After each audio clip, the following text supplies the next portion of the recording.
So I thought I'd try something a little bit different. I go on the Battlefield subreddit every now and then. There's actually two. There's the Battlefield subreddit and the Battlefield 6 subreddit. And I go on there for news, memes, or whatever else. And I found some pretty interesting posts that you guys might like. And I know a lot of you might also just go on Reddit yourselves, but I'm sure there's a lot of viewers who don't use Reddit. So this one's kind of more for them. Let me know if this is something that interests you guys so I can post more. And remember to like and subscribe. So the first post I have is actually this one, which just got posted an hour ago. It says the open beta build on Thursday will include adjustments after all. So I think a couple days ago, I'm not sure if it was David Serlin or a different developer, but they said that the build would be the exact same, meaning we weren't gonna get like nerfs to the shotgun, for example. And it's nice to see that they, I guess, changed their mind, or maybe, I don't know, miscommunicated, but it seems like we will be getting some adjustments, probably like balance adjustments. The only thing I think new that we're getting that's confirmed is the map. I forgot what it's called, but it's the one that takes place in New York that we saw in the multiplayer reveal event. So that's really good to see, and I'm sure we'll get some interesting changes, probably shotgun nerfs for sure, maybe some balance adjustments to multiple guns. I wouldn't expect things like helicopter physics being changed or anything like that, because I feel like that would take them a little bit more than just a few days to fix. But it'll be nice to have the patch first either way. As you can see, this guy says he's never been more excited for patch notes. And it just feels like people in general are pretty excited to be able to get these changes. So with that out of the way, I have a meme for you guys. I'm sure if you played Liberation Peak at all, this was kind of your experience. But in Breakthrough, it was manageable because if they were sniping, that meant they usually weren't pushing. So it was like, oh, okay, fine. Like, all right, you can snipe, but then now your team isn't pushing. But if you were just on attack on Breakthrough, or if you were just playing Conquest and there were snipers hanging out at that high C point or in the mountain in the middle, it was pretty ridiculous. And this one just kind of made me laugh when I saw it. So thought I'd share with you guys. So this next one is actually a list of details that somebody compiled that were in BF1 and BF5, which added immersion, but weren't found in the Battlefield 6 beta. And I think some of these are probably either being worked on or are actually already in labs. We just didn't get it into the open beta. So as you can see, no mutter blood on your weapon. That one, I think actually I'd be very surprised if we don't get that. I bet it just wasn't finished. No weather, no rain, fog, dynamic weather effects. Yeah, this one is missing, but also it messes with performance a lot. I know going from like a sunny environment to a cloudy environment can really like mess with lighting levels and how much your computer has to process all the different, changing lighting and environment, I guess. So maybe that's the reason. Again, I don't really know, but maybe it would be cool to have for sure. No ability to shoot or toss back grenades, completely absent in BF6. That's fair. No deflecting shots, glancing blows on vehicles. Seems no matter the angle you shoot at a tank, you get a full direct hit. This is just straight up wrong. So I'm sure somebody down here in the comments pointed it out, but the angle at which you shoot a tank definitely has an impact on how much damage you do to the tank. I believe a direct shot in the rear of an NBT deals 50% of its health. But if you get an angled shot or a shot to its, front or side, you're only going to do probably like 25 damage. So this one is straight up already in the game. But yes, there's no glancing blows, as they say. So that your rocket's not gonna like bounce off and hit something else. That's not in the game, so that part is correct. But I think the angle definitely matters. Cannot damage individual parts of the vehicle. Again, this is something I'm pretty sure is in Battlefield Labs. I was in Battlefield Labs and I think I've experienced it. And I've also kind of experienced it in Battlefield in the beta, but I don't think the animation is fully there. Occasionally, I would just lose control of my vehicle, and there was no reason for it. I was just trying to move. I was trying to press W, and my vehicle was just like maybe getting hit like once. It wasn't low or anything, and I just couldn't move. And I can't seem to think of any other reason besides being hit in the tracks. But I think the system is not fully developed yet, and that's why it's hard to tell. No vehicle enter-exit animations. So this one is true, but people seem to not like these, he said. I thought they added good balance. I'm not sure. In terms of realism, of course, like being able to actually have to enter or exit a vehicle does add realism for sure. But in terms of gameplay, I do think there's a bit of like loss of skill there where, maybe you want to get out and kill the guy that's about to see for your vehicle and then get back in quickly. So there's things like that you miss out on when you add these enter exit animations. But again, it's like he said, they do add good balance. And if you want to make the vehicles maybe stronger than they are right now, then maybe you add these animations to make them, not as strong. But if you're trying to get out or get in, people on fire were physically screaming. I do remember in Battlefield 1, especially with trench warfare and the gas and the fire. And it was definitely a lot of screaming, and that was very immersive. So yeah, I would love to see that back. First-person ragdolls, big explosions could physically knock you over. This was also very cool, and I believe this is something we might actually get in the Battlefield 6 beta. A small detail, when diving from standing to prone, your character would audibly groan. It was the same thing when going from prone to standing, no such audio. This would be really nice too.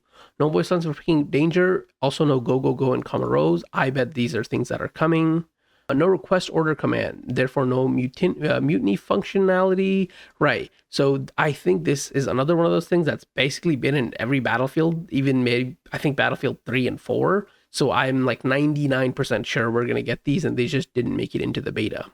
Voice lines in general were lacking, yes. So a lot of these, I think he mentions, do have to do with voice lines, and that's 100% the case. In Battlefield Labs, a lot of actually people gave them feedback in the surveys and the Discord server that the voice lines were missing a lot. It didn't feel immersive enough. It didn't feel like serious enough. Not that they were like, joking around like in Battlefield 2042, but there's definitely a lot of work to be done on voice lines, and hopefully they do that.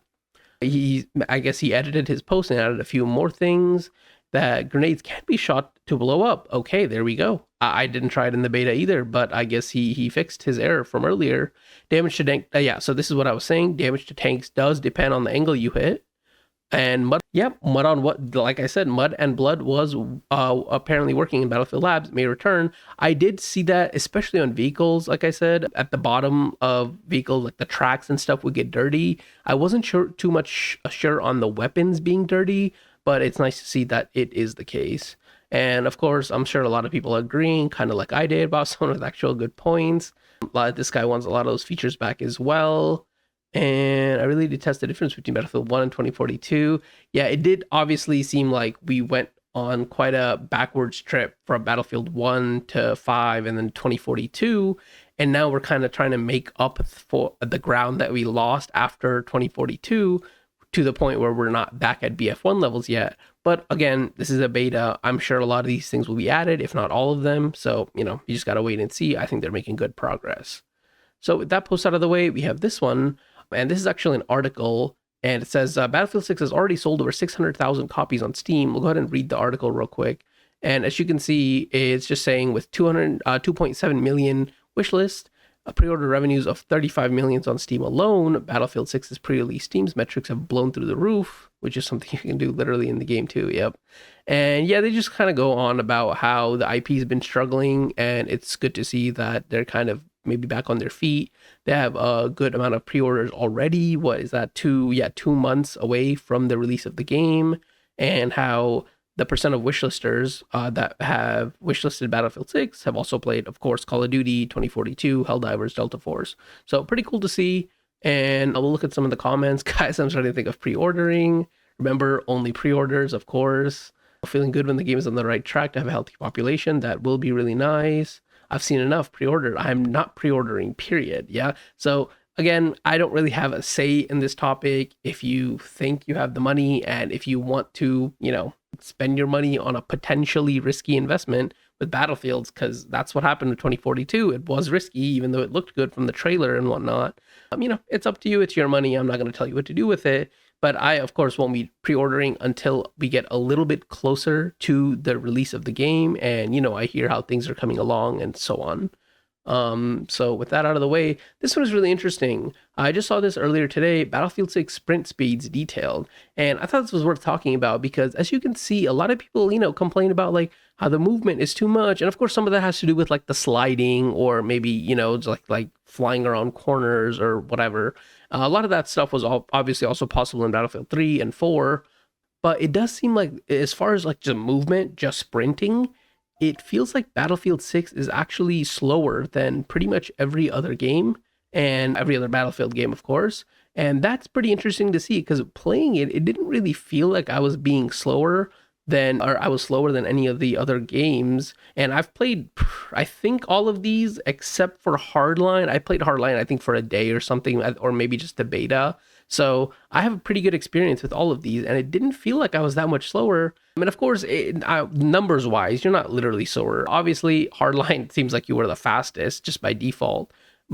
And for every other game, it's like 6.5 meters per second versus 5.99. So it's just slightly slower. It should be enough to be noticeable, but maybe if I go back and play those other games like tomorrow, I'll be able to see and compare directly. But it is very interesting to see that it is the slowest game. And so I feel like a lot of people can't really say it's too speedy, it's too fast, etc., etc. Looking at what he said, base sprint 5.99, knife sprint is 7.12. That is a thing in the game, by the way, if you didn't know. If you hold F, if you just press F, you actually do like a stabbing animation. But if you hold F, you can pull out your knife and just kind of run with it.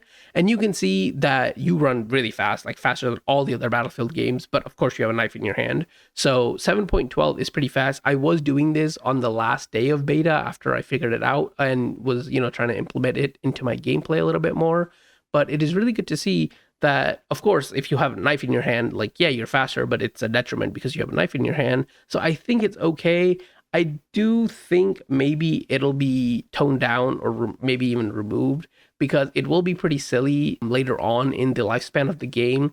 If, the game starts and you see all 32 players on your team running out of the base with a knife, it'll just look a little silly. And obviously Battlefield players are very, a little bit, I won't say very, a little bit obsessed with, making things feel real and gritty and realistic or whatever. And just like seeing your whole team run around with a knife when the game starts just doesn't really feel like that. Like it almost feels worse than having unrealistic skins. So that might be something that needs to be looked at. But for now, like obviously if it's in the game, I'm going to use it too. It says defibs and sidearm, no different to sprint speed. And adrenaline boost, which is the assault stim, gives you a 6.2 meter per second over a period of about 40 meters, which is how long it lasts. So that's interesting. 6.2 would put it at right between Battlefield 1 and 3. So it honestly isn't too much of a boost. I actually think it should be increased a bit, and maybe this knife running speed should be decreased a bit, but that's just my opinion. Very well done chart and video to boot. Definitely wanted this myself. I thought the same.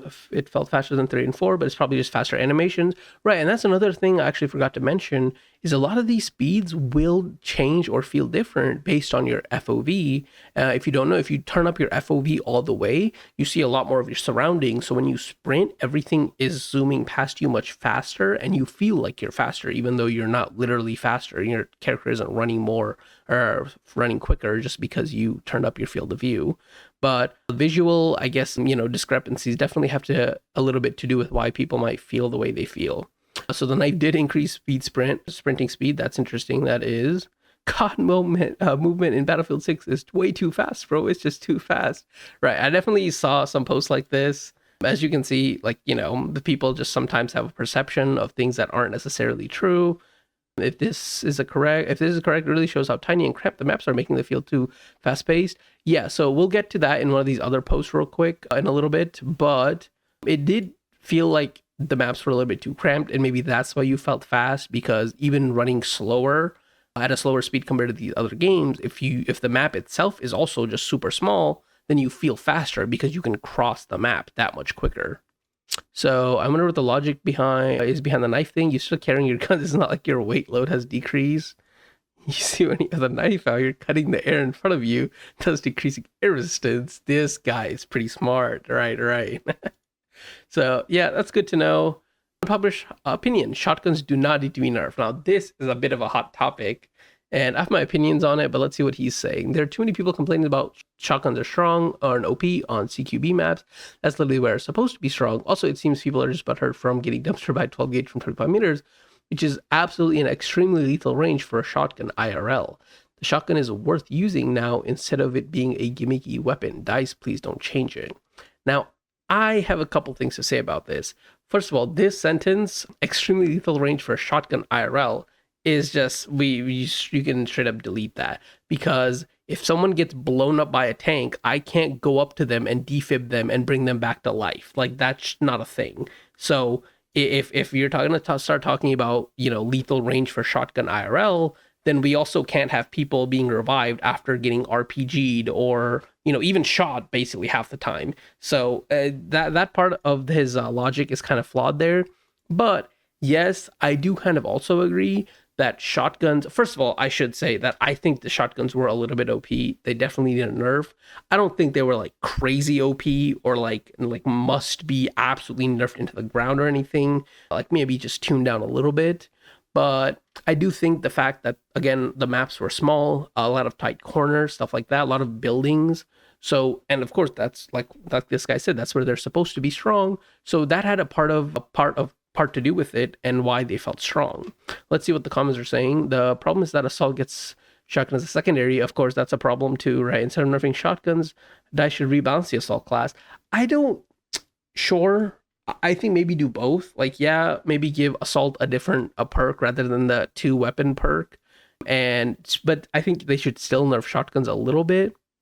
I do understand this guy's point though, that if you have a shotgun, right, and that's your main primary weapon, then it's fine if the shotgun is strong, because at that point you only have a shotgun. What do you do if somebody shows up, at a longer distance? You can't do anything.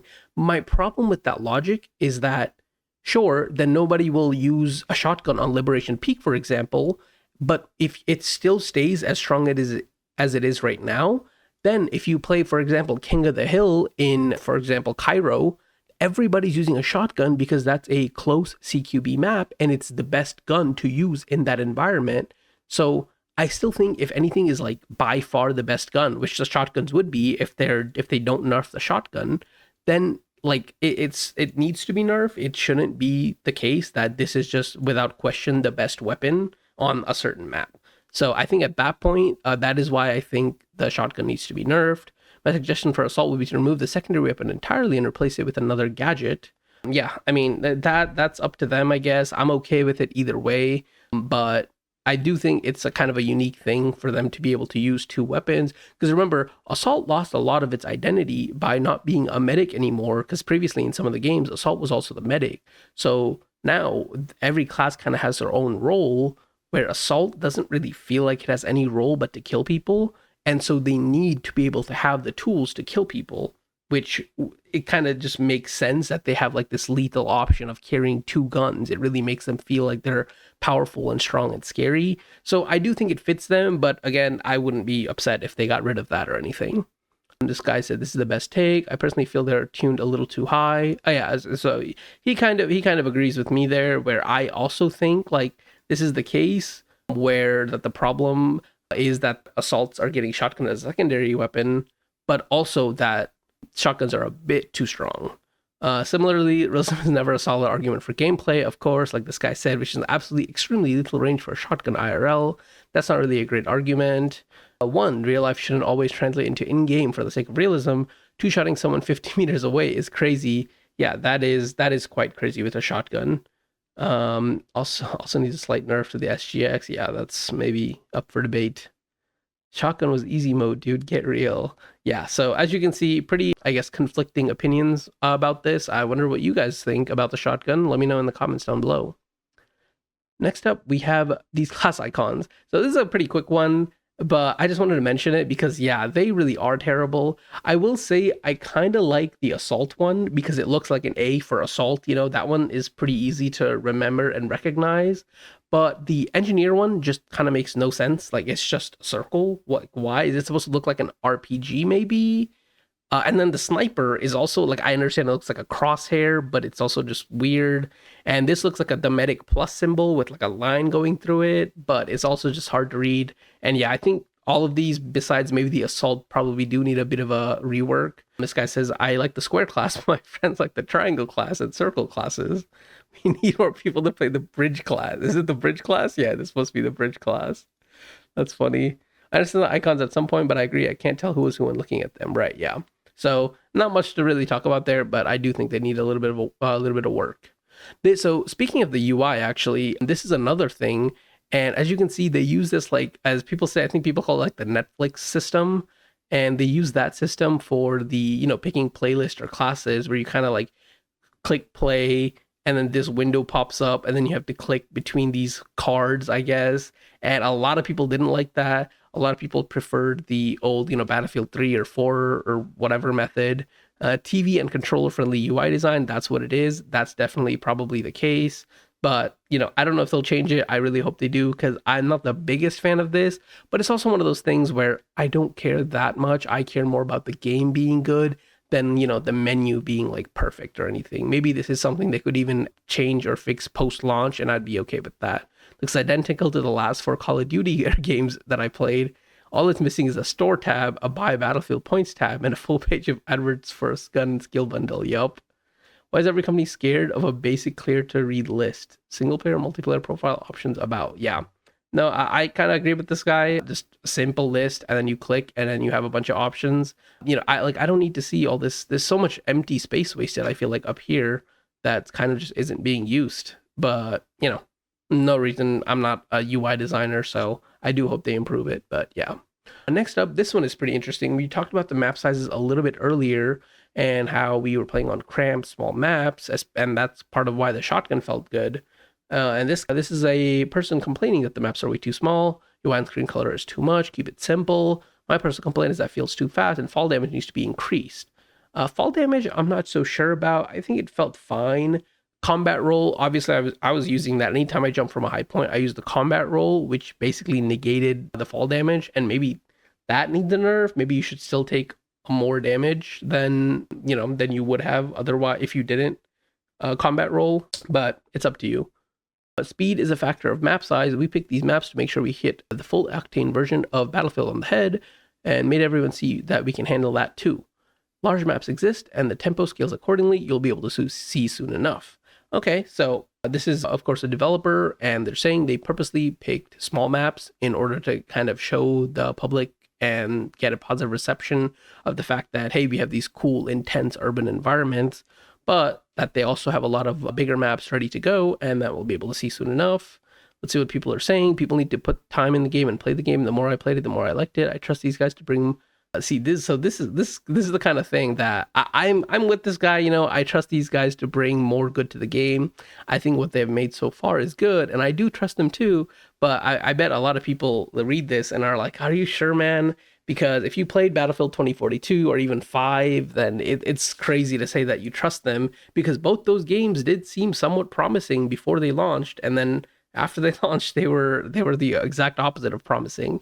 So yeah, a lot of people do have a hard time trusting the Battlefield devs to do the right thing, whether it comes to UI or game design or monetization or whatever. When it is not cracked out COD movement, what are these tags? I fully agree. It's definitely not COD movement. I wonder how many of these people have ever played COD or are just parroting for internet points.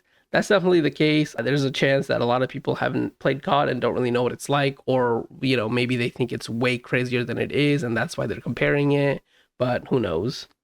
The running theory is that some of them remember their good games and not their bad, and expect to replicate these results on a new game. Players on average are now better. So this is true. This is actually something I wanted to talk about and think about.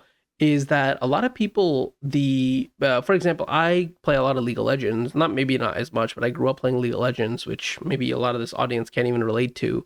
But the average player base now that play that game is so much better than even the really good players were, 10 years ago. So that's definitely the case with Battlefield 2, where even though we're getting like new games, a new title in the series, the core concepts and the gameplay is still kind of similar. So the fact that a lot of the people back then, where maybe even they were better, maybe their reaction times were better, or back then the overall skill level was just a little bit lower than what it is now. So they're comparing their time now to, when they played Battlefield 4 like over 10 years ago, and they're like, oh man, this feels different. Like the people are running around too fast. Yeah, because no one used movement. I'm not saying no one, obviously plenty of people used movement, but not as many people used movement to outplay their opponents back then.